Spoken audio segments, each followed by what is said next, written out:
welcome everybody to the QHM's July talk. For many months now, the QHM researchers and collection teams have been gathering information on Swan Island and Swan Bay, and for a new exhibition on the two places. Today's speakers are working on that exhibition with. It's quite a lot of work to do that, to find the pictures and design the text and all of that. And both today's speakers, Lesley Alway and Linda Brumley, who live on Fisherman's Flat and have a fascination for the environment and history of Swan Island and Swan Bay, are involved with that research and development.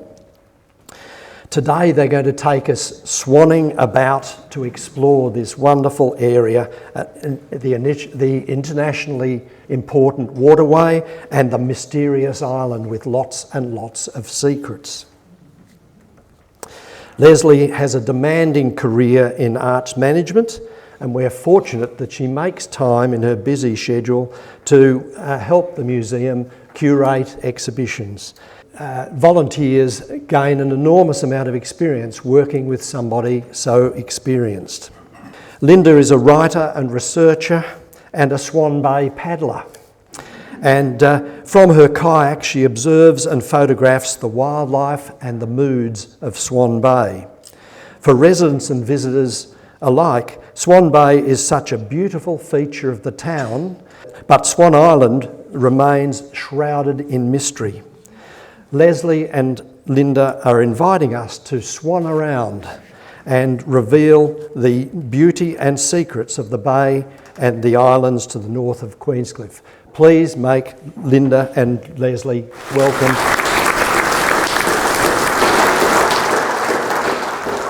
Thanks, Steve, for that introduction, and I acknowledge Linda, my co-presenter, who'll be speaking in a minute. I would also like to acknowledge the Wadawarrung people, our First Nations people, and note that what we are talking about today is really about post-European arrival at Swan Island and Swan Bay, but the Wadawarrung, of course, have tens of thousands of years of history on these important sites and significant sites. As Steve said, I coordinate the exhibitions at the museum at the moment in conjunction with a whole range of researchers I'll acknowledge at the end. We'd always envisaged, for those of you who've seen the first exhibition, that we would do micro or focal exhibitions on specific topics because, of course, there's so much rich social history in Queenscliffe, it's impossible to do with just one show. And so our first one, which is a bit of a test, is the history of Swan Island and Swan Bay, because so many people are very fascinated with this important area.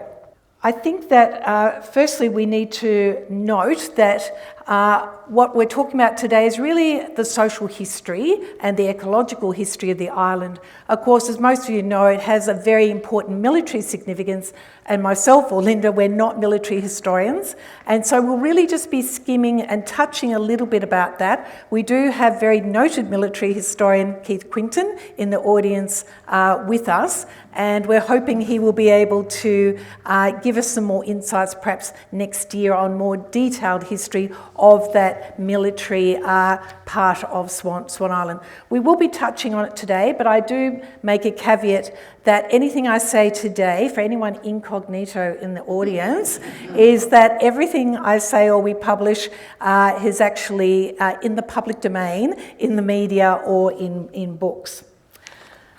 So today's talk, we're going to explore three themes. Firstly, touch on the military history, as I said. Then secondly, look at some of the social and family history that's often associated with that military history, and particularly some of the lives of the families and the women.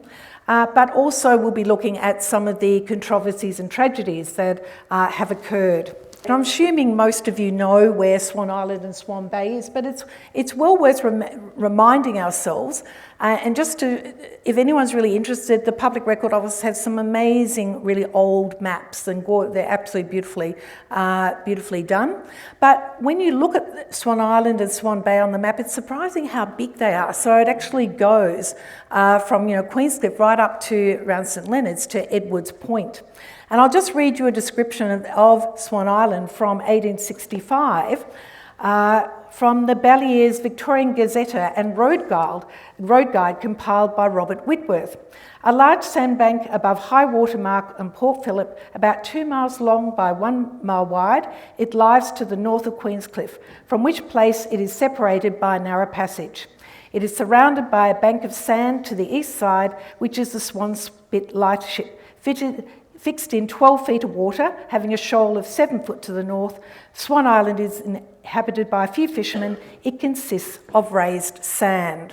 So even in the sort of mid-18th century or mid-19th century, people were, discussing and describing what it was like.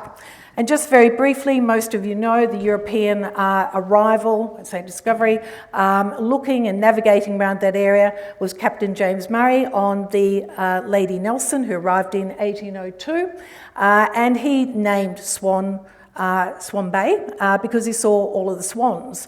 And I think there are descriptions of them actually eating some of the swans, which we don't think about for food, but that's what happened. And then I think Matthew Flinders arrived a few months later, thought it was too shallow, so called it Swan Pond. And just there's an interesting image that will come up, which is really, I mentioned in that introduction, the Swan Spit Lighthouse. Because of the location of Swan Island, it is tricky navigating around that, and it is the site, Swan Bay, of many shipwrecks, and the Maritime Museum has documented many of these. But there was a famous incident of the Omeo, which in 1882, which collided, the bark Omeo collided with the Swan Spit Lighthouse, actually took it out, and then got blown out. No one, I think, in that incident actually was killed. There was a big review or an investigation about the role of the pilot, etc. But it was very dramatic and very dramatically reported in the press at the time. One of the interesting things about Swan Island and Swan Bay is, how did people get from Queenscliffe to the island? And it's actually really fascinating, and through the Queenscliffe Historical Museum photos, we have an extraordinary range of images which really document this, and it was really quite fascinating. You can see there's this little wooden bridge that was built across, and it had a three gauge, the old 3 gauge railway line installed on it.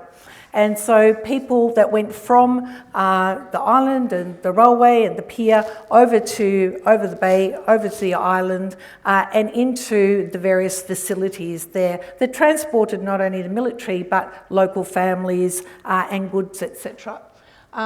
We're interested in that photo on the right, which has got Allison's Point, which is the points, I think, where the railways diverge. So I really don't know where that is on. If anyone has a clue where that might be later on, we'd love to actually know that.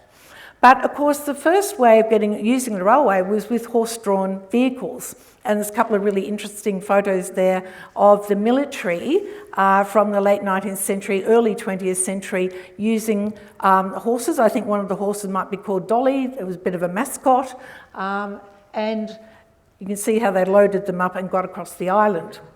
The next way, in the 1920s, they got very innovative and adapted one of the a Ford truck, and it was probably a T-model Ford, with tyres and some other contraption you can see on the bottom, and used that to get across.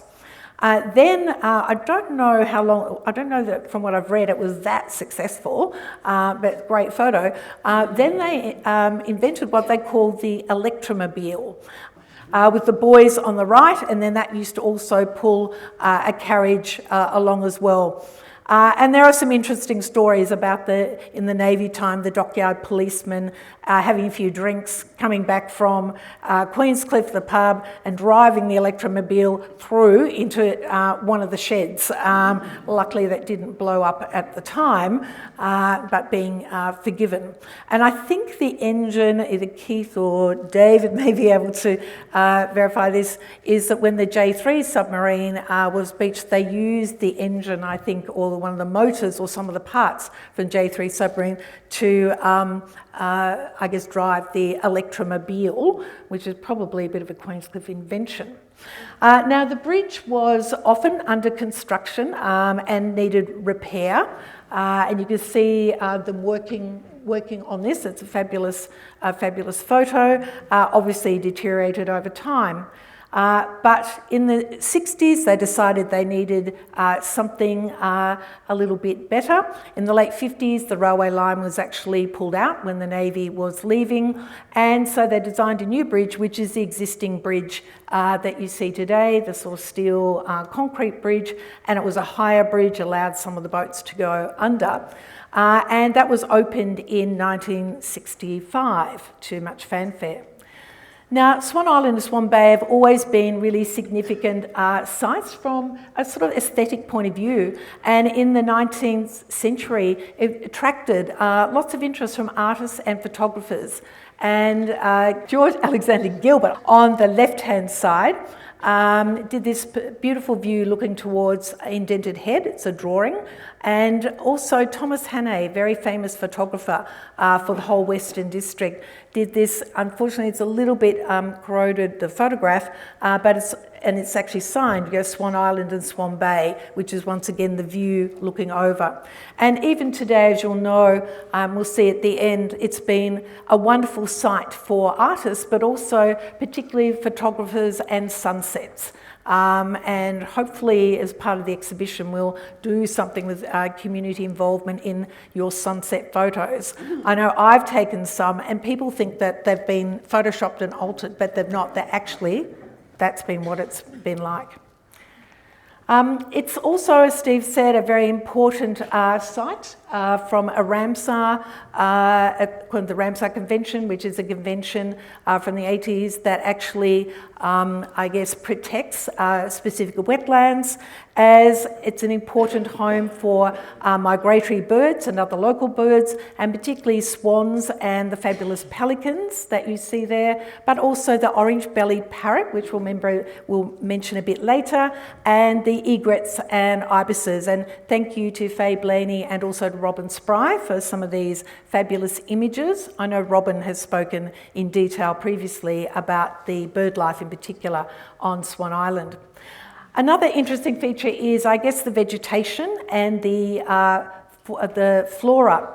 And on the old maps, I was really fascinated to see that they actually documented there was samphire patches and acacia. You can see that on the maps. And if you walk along the edge of Swan Bay at low tide, you can actually still see in a few places left the samphire, not far from the boat ramp, walking round towards the yacht club. And samphire's quite interesting. You can see the samphire because the name is derived from the French for Saint Pierre, St. Peter's herb, and St. Peter was the patron saint of fishing, which I thought was really appropriate, but I didn't know that's where it came from. But the samphire was really enjoyed by I guess, not only the traditional, the Wadawarrung, but also by the early arrivals from Europe, because they used to collect and preserve samphire in the UK, particularly up the Norfolk coast. It's actually mentioned in Shakespeare's King Lear in some of the passages, if you're familiar with it, as a vegetable. So it was pickled as a vegetable. And so when the, I guess, early arrivals from Europe came here in the UK, they actually also did the same thing. Similarly, it was also a great source of the native Australian oyster called Ostrea angassi. That was, I guess, the Swan Bay was a bit of a nursery for this, and Ostrea angassi oyster shells can still be sort of found if you dig deep enough, but unfortunately it was overfished by the colonists, and so the Wadawarrung people, the great source of food, was really destroyed. And even in the mid-18th, 19th century, you can see Punch does a cartoon really depicting the colonists like getting into eating all the oysters. And I think he's saying, "Sir, look here, I shall be getting quite ahead of you with this here oysters," and just shoveling the oysters in. And I know that if anyone is familiar with the MSL, the Marine Science Laboratories, and other marine research, there's been in the last few years a real effort to reintroduce the native oysters back into the bay. I don't think for environmental reasons that will happen in Swan Bay. But I actually collected a whole lot of Angassi oyster shells, bizarrely enough, from during lockdown in Middle Park Beach, because they were dredging the beach when I was stuck up in Melbourne, and all of these oyster shells, it was like an archaeological dig, came to the surface, and they would have been the remnants of some of those oysters from earlier days. Now, of course, the military history and significance we know is very, very important. And everyone knows, or most people know, that during the mid-19th century, there was a great fear of being attacked by the Russians. I've always had can't difficult get my head around this, but because of the Crimean War, and I guess we were a British colony at the time, and seemingly an unprotected sort of a colony, but also because of the concerns about the risk to our gold reserves that were being shipped during the gold rush in the 1850s and 1860s. There was a need to protect Port Phillip, and of course, strategically, we're a very important place with Nepean and Lonsdale, the heads, to enter into that port. There was a very important report done in the late 70s, the Scratchley report on the defences for Port Phillip, and that recommendations that were implemented in the 80s that really sort of, I guess, then dictated a lot of future history of Queenscliffe and Point Lonsdale and Point Nepean. And basically the report recommended that there be a number of batteries built, or forts, I guess, built, one of course of which was Fort Queenscliffe, obviously Fort Nepean on the other side, but also one at Swan Island, so that provided an additional, level of security should one of the enemy ships or someone get through the actual heads. So during the late 1880s, there was a fort built on Swan Island, and of course it was documented at the time quite well in the local press. You can sort of see that sort of beautiful diagram that's available, I think in the State Library records or Public Record Office records, and then some of the early photos of what that fort and battery looked like. And it was pretty, I think, state of the art. Of course, it's very difficult because we don't really have access to that part of the island to know what the remnants of the fort are today. Although I did notice that one of the contractors had proudly put who was restoring part of the fort, had put some images up on their website not that long ago, which I think is still there. But there are still the remnants of that there. The other part of, the defences and the recommendations were that they should lay what they called torpedoes, which were really mines. It's not the torpedoes that we would think of today, but lay mines within the channel. And this was all managed by the Army at the time, even though they had a submariners branch, I think, even though it was really, one would naturally think, a more naval type job. So I guess these two, it was always an important mine-laying area and mine, storage area. And this is a photo that you may have seen last time with the submariner militia who were manning the fort on call. They were the men actually from Fisherman's Flat because they lived very close by, and who also manned mine-laying vessels, including the Vulcan, that I think was bought in 1897, took service 1898, and would take these mines out into the bay and a bit scary than connecting up the mines, and lay them out.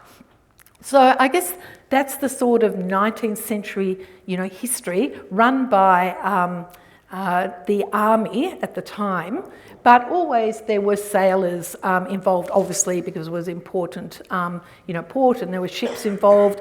And we love this photo with the sailors with their pet goats. They often had, pet or animals. I said the horse and the goat, and there's a little dog in this as well. So this is 1916, just before World War I, and during World War I, there wasn't really much action because, of course, it was all happening, over the other side of the world.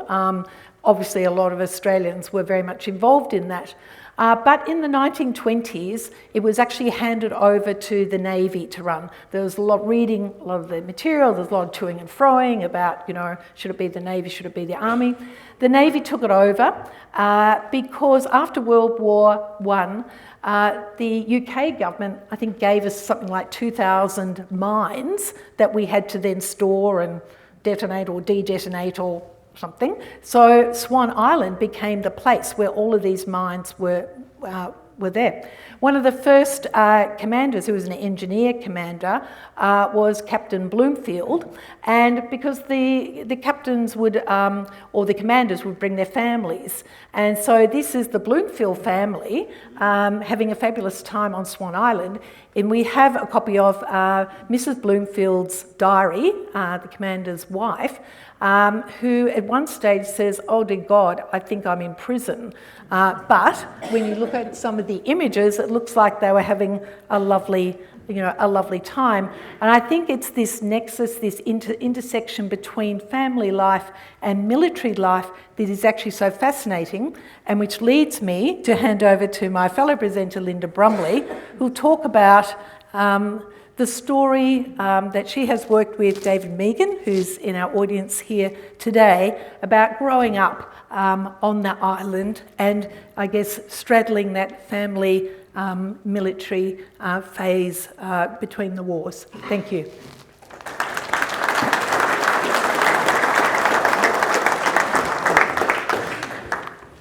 To introduce you to Lieutenant Commander George Saunders, MBE, and his grandson, David Megan.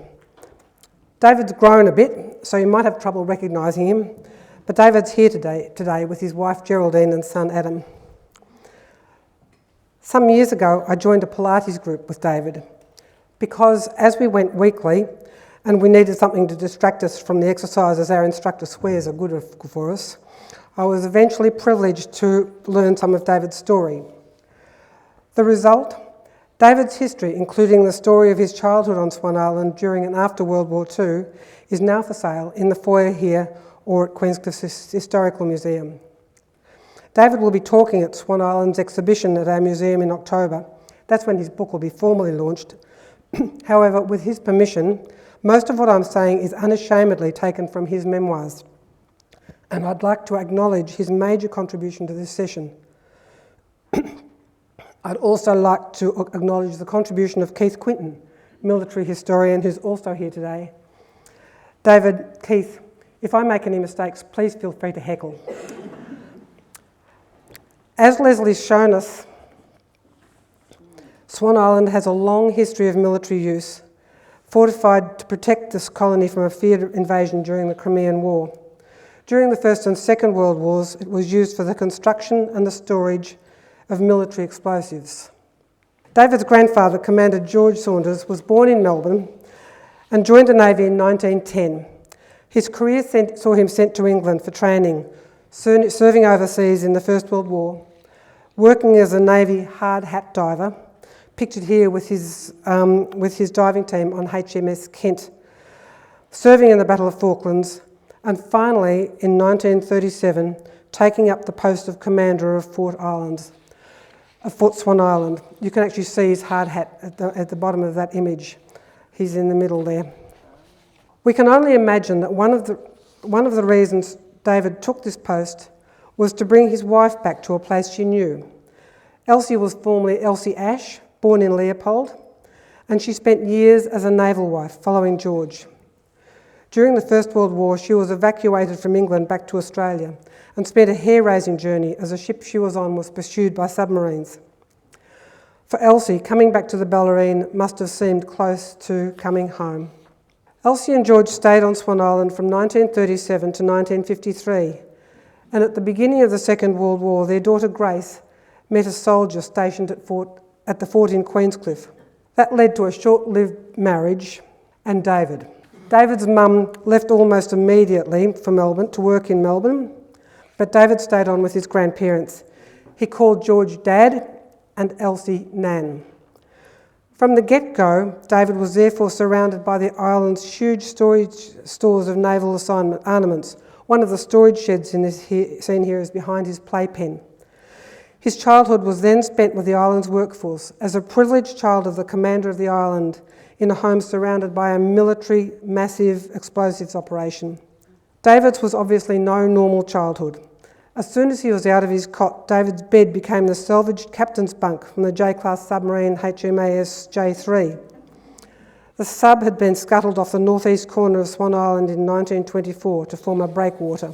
That bunk became the base of David's bed, his place for his knickers and his socks, and for his precious dinky toys. And it's travelled with David all his life. It's now the basis for his workbench. Its intact plaque is still simply inscribed Captain. As a kid, David was therefore the captain, and he had the run of the island. But the island wasn't a playground. It was first and foremost a massive store and handling site for explosives. David recollects that the explosives were mostly TNT, used in mines, warheads, torpedoes and depth charges. During the war, the casings were built at Fords in Geelong and brought to Swan Island via the Queenscliffe railway station on the 3-foot gauge tramway. According to the official war history, volume 5, and I'm quoting here, the completed mine units, shell and sinkers from the annex of Geelong and the charge cases which had been filled with TNT at Maribyrnong were taken to the mine depot at Swan Island, Victoria, where each mine was assembled and married to the sinker before it was loaded onto mine layers. After the war, unused ordnance was sent back to the island for delousing, which is a military term for dismantling or being made safe. During this process, mines, torpedoes, depth charges, etc. were stored in the huge island sheds. These were built well apart, we imagine, for fear of explosion. With the vast amount of explosives on the island, accidental detonation must have been a deep concern for David's grandparents. But David can't remember the dangers being explained. He was just told, don't get involved in any of that stuff or you might be blown up. But the warnings didn't seem to worry David. He spent a lot of time with the men in the workshops, and he has very good memories of them. Despite David's relative freedom, though, security and safety were paramount. David remembers 4 barges on the island. After the war, once mines were deloused, the men would load the obsolete explosives onto barges and tow them out to a ship called the HMAS Woomera. The Woomera was made of timber because of the fear of static electricity. She'd be anchored out in the West Channel. Once loaded, she'd take the explosives out to Bass Strait and dump them over the side. The Woomera, however, finally blew up, but by that time she was off Sydney. That happened with the loss of 2 crew. They think it was a couple of flares that had been incorrectly stowed in the hull. That set off a fire which blew the ship up. But it didn't happen here, not on David's grandfather's watch. Under George's command, everything was done according to the rules. In David's time, there were 6 military policemen who were based full-time on the island with their families, and they'd all have known the consequences of an accident or a breach in security. All the staff knew about the 1944 Fald explosion in England. RAF Fald was an underground bomb storage depot in rural Staffordshire, and on the 27th of November 1944, it exploded. According to the official inquiry, many of the workforce were inexperienced and overworked. They were even using Italian prisoners of war, and it's believed someone tried to remove a detonator with the wrong chisel. Metal on metal causes sparks. The resulting blast is still documented as one of the largest non-nuclear explosions in the world's history. Windows were blasted out 4 miles away. Bombs were thrown into the air, raining down over the surrounding district. A crater was formed and a dam collapsed, flooding nearby factories and homes. The death toll was at least 60, possibly as high as 90, and the resulting seismic treasure could be felt across Europe. With the amount of explosives stored on Swan Island, if something similar had happened here, there could well have been little left of Queenscliffe. The shockwaves would have caused substantial sea surge. It could well have been worse than fooled. Here you can see an example of revetments built around one of the work sheds. These were designed to direct any accidental blast upward, but David's pretty sure they would have been of little use. Some of you may be lucky enough to know Mary Grundy, one of our older locals. She's here today as well. During the war, Mary's mother was working Monday to Friday at the munitions factory in Maribyrnong, and the factory was making many of the explosives used on Swan Island. Coincidentally, Lesley's mother was also working there, and both women would have known exactly what the consequences of such an explosion would be for Queenscliffe. Lesley, in fact, hadn't been born yet. Lesley's father was a prisoner of war on the Burma Railway, so like many Burmans, she had to wait to come into existence. But in 1942, 9-year-old Mary was evacuated from Queenscliffe to Gippsland. This actually leads me to consider the tentacle approach that happens when you start doing research. I think of 2 women and an unborn baby and a man over on the Burma Railway and Mary being evacuated to Gippsland, and I think of all the threads that evolve and how Swan Island was, in a sense, being there, a dangerous place, but really to try and make us all safe in the end.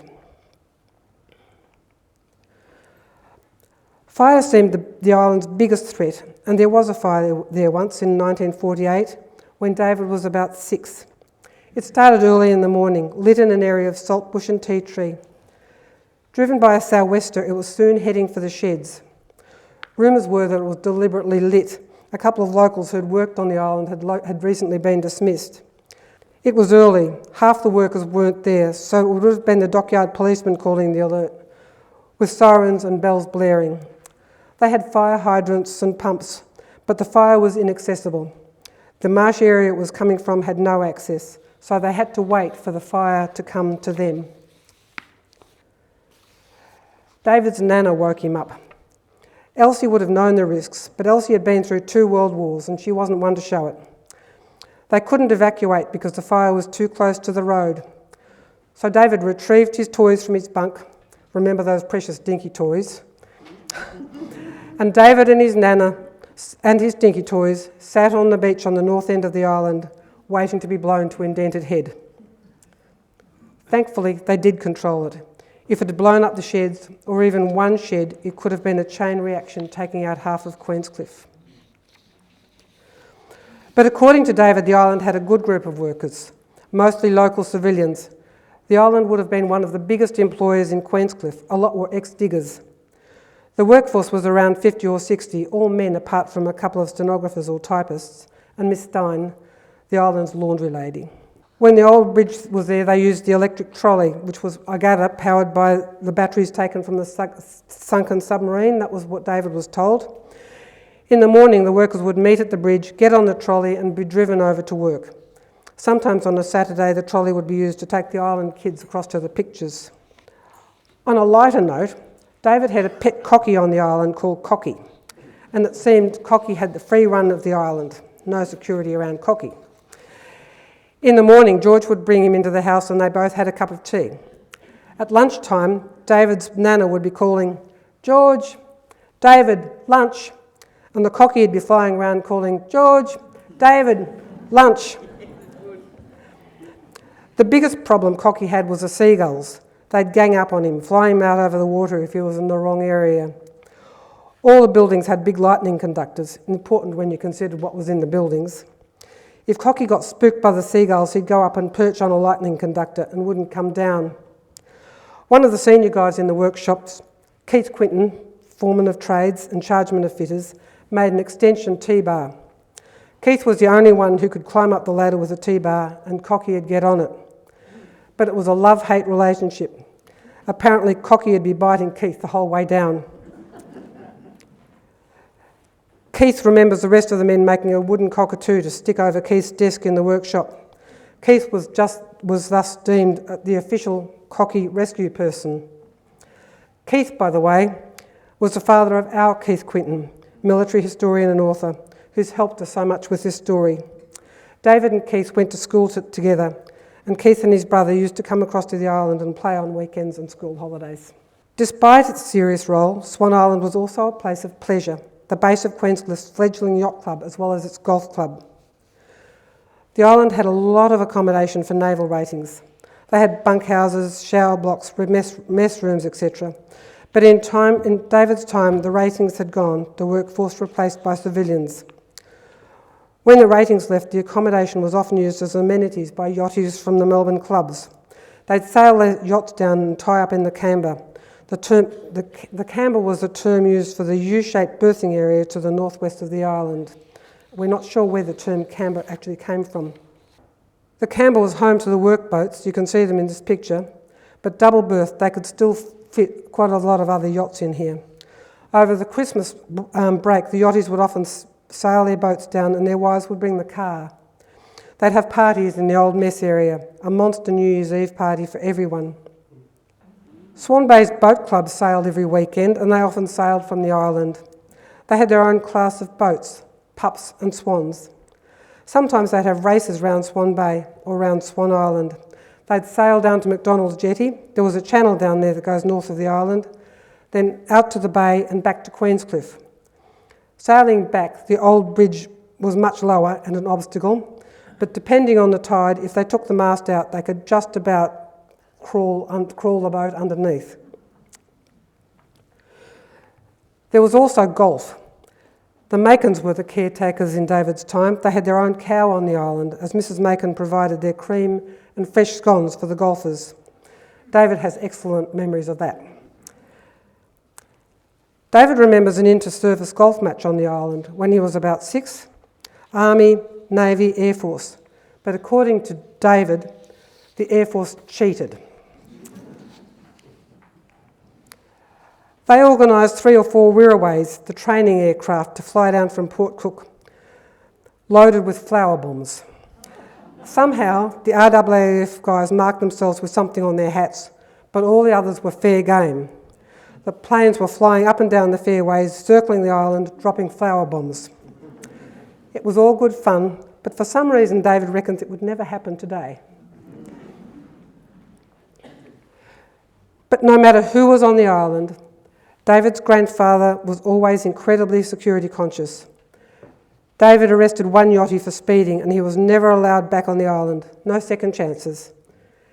In summation, I think we can all be thankful, very thankful, that while David and his grandfather, the commander and the captain, were in command of Swan Island, no one hit a shed, the fire didn't reach the explosives, no one was blown to bits, and despite its dangers during the war, Swan Island seemed to be a relatively safe place. Long may it stay that way. For more information, you need to speak to David himself or buy his book. Any proceeds go to the museum, by the way. Or speak to Keith, who I imagine knows more of military history than anyone in this room. Could you guys please just stand up so that we can see who you are? David and Keith.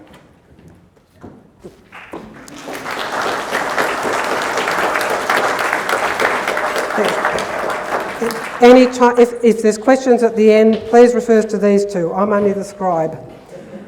Thank you both. Over to Lesley.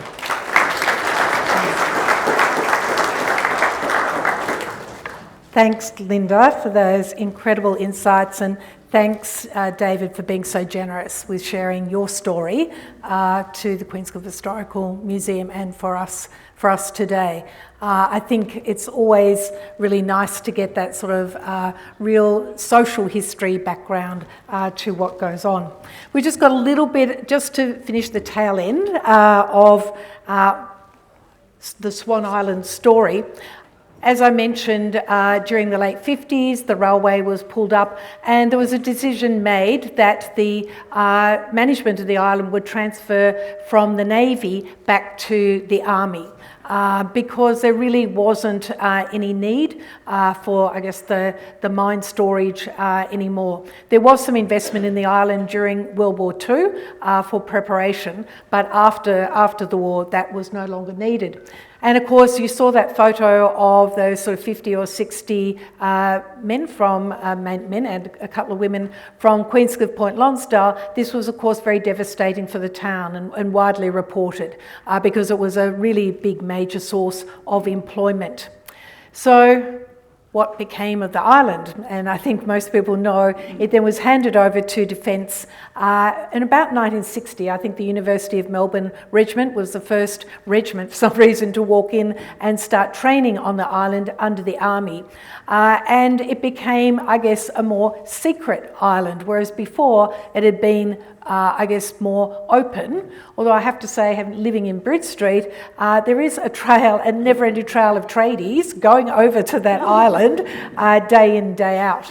So it transferred to Defence, and that actually has become quite controversial and almost ironically has thrown more of a spotlight in some ways on the island and its role than perhaps even previously. And this, you'll know, is the gateway at Bridge Street to the island, which you can access the cruising yacht club and the golf club through these gates with identification. And of course, some of you will remember, and I'm old enough to remember, some of the controversies that have surrounded it transferring to become a defence facility. And particularly in 1980 and particularly 1983, there were two key events that really started people asking, well, what's going on the island? The first of this was the proposal by the Army to build a massive runway on Swan Island that would be capable of handling Hercules aircraft, if you can imagine. We hear the light plane going over every now and again for military training purposes. And I know there are people in this audience who actually protested and handed out leaflets because of the potential environmental impact that could potentially have had, particularly on the orange-bellied parrot. And there are some interesting cartoons in the day that we have in the museum, we'll use in the exhibition, that actually highlight the poor orange-bellied parrot, trying to fend off these big Hercules aircraft. That actually, due to a lot of the protests and letters, etc., actually that plan ended up being scuttled. And I think the Army was a bit surprised at the sort of focus that it actually put. The second issue is, I guess, the role of ACES, because whilst it's never really declared, what goes on. I mean, the military has said it's used for defence training purpose, usually for counter-terrorism, anti-insurgents, etc. And I think it's fairly well known from what's happened that, ACES and the SAS do training on that island. And the thing that really highlighted and threw the spotlight on this was December 1983, when there was a bungled raid by ACES at the Sheraton Hotel in Melbourne just before Christmas, where bizarrely, without telling hotel management, about 10 ACES operatives and some others actually conducted a training exercise to rescue hostages from the 10th floor of the Sheraton Hotel up in Spring Street, brandishing submarine guns and hooded and whatever.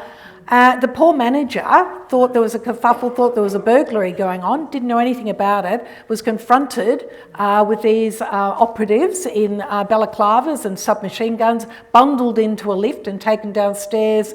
Other people, doors were broken down, all very dramatically reported in the press at the time. That actually threw the spotlight because on the Premier at the time, Premier Kane, because they said, well, what do you know? And he was saying, I don't know what goes on the island. And all the ministers kept saying, we don't know what goes on there, which was bizarre because who's running the country if you don't know what's going on the island? And of course the press were going around interviewing lots of locals, and locals said, oh yeah, no, there's, people work there, but we don't know who they are, and they come and go, and all of this sort of thing. So there were various, I think there might have been a Royal Commission, there were various investigations, the police were called, they had to arrest some of the operatives, but they wouldn't give their names, of course, and it sort of was if you look through the newspapers, it was headlines for, a long time. Eventually, the upshot of it was that the manager and the hotel was compensated, I think, for a total of $365,000 for pain and suffering and shock and whatever. And I think some various changes. I think the head of ACES actually ended up, might have been John Ryan, had to end up resigning. And then since 2010, there had been regular protests outside the gate in Bridge Street by a group called the Swan Island Peace Convergence, and this was them in 2014. So annually there'd be this sort of protest. It did escalate in 2014 when I think a number of, maybe 8 of the protesters actually got onto the island, maybe through another way. They were confronted by some of the SAS or ACES. There was incidents, and that led to, I guess, issues about the response of the military. But as someone said, well, it was after 9/11 to try and get access to that island at that time was probably not the best idea, but also led to quite a lot of reporting and also a focus about what the role of Swan Island was. And I note there is still an ABC report, quite extensive video that you can download, done by Louise Milligan, that really talks a bit about this history of Swan Island, this period, and the role, if you go on to various sites. So it is still documented, and every few years you'll see, a focus on, Swan Island and the role, and ACES, etc. on the island. The other thing about Swan Island, just before we finish, is that it's also been a site of tragedy. And over the years, through the newspapers, documented there have been many drownings, often of children, but also of fishermen from Geelong or even a couple of locals. And I think one of the most tragic incidences was in June 1928, when 3 sons of local fishermen were drowned in Swan Island. They took some boats, a fishing boat, wanted to sail across the island to McDonald's jetty, Swan Bay jetty. The weather changed. It can look beautiful like a day, but it can change in an instant. And unfortunately, the boat capsized, and all 3 of those local boys, 2 of whom lived on the flats, actually passed away. And the photos of that funeral from 1928 are really iconic, I think, in terms of the town. It's a very, very sad event. It was the largest funeral that Queenscliffe had ever seen. Businesses closed for the day, and this is the funeral procession down Wharf Street. All of the school children honouring these 3 boys, and then the cars all driving up Hesse Street. And a couple of the burials were held at Queenscliffe Cemetery. So that was 1928, so almost 100 years ago, but very, very iconic photos. On a happier note, of course, most of you will know the story of a couple of years ago, where 3 students got blown off course from their paddleboards from Rosebud. You can see it's quite a distance from Rosebud, 21.7 kilometres to Queenscliffe, and were feared drowned, but found the next morning. And interesting reading the reporting on that, it's very indistinct about who actually found them. They were wandering around. They found shelter in some sort of shed, obviously on the restricted part of the island. But the photos from that rescue are none of, Swan Island. There's sort of some vague photos from the distance and whatever. But they found shelter on Swan Island, which was very lucky, and found presumably by island security, and then returned home extremely grateful, as obviously the outcome could have been much much different. And then I thought I'd just show you some of the Swan Bay sunsets. Some are mine, some are Faye Blaney, because they are it is a very beautiful place. And it's always really humbling, I think, when I sort of stand out and look out the back and sort of think that, you're still seeing the same sunset, the sunrise, the sun is setting over the same place that these people who are so much an important part of Queenscliffe history witnessed those same events. Want everyone to get their cameras out and start clicking away, perhaps if you've never been down there during that time. And just one other thing, if you want to be your own citizen spy, what I discovered during lockdown is that you can there's boat cameras set up on the Swan Bay boat ramp that you can log into. Unfortunately, we don't have internet here because I've got the link there. That would open up you could actually see and survey Swan Bay and the bridge and the island, a part of the island in real time today. So get onto BoatCam if you're interested and play Citizen Spy.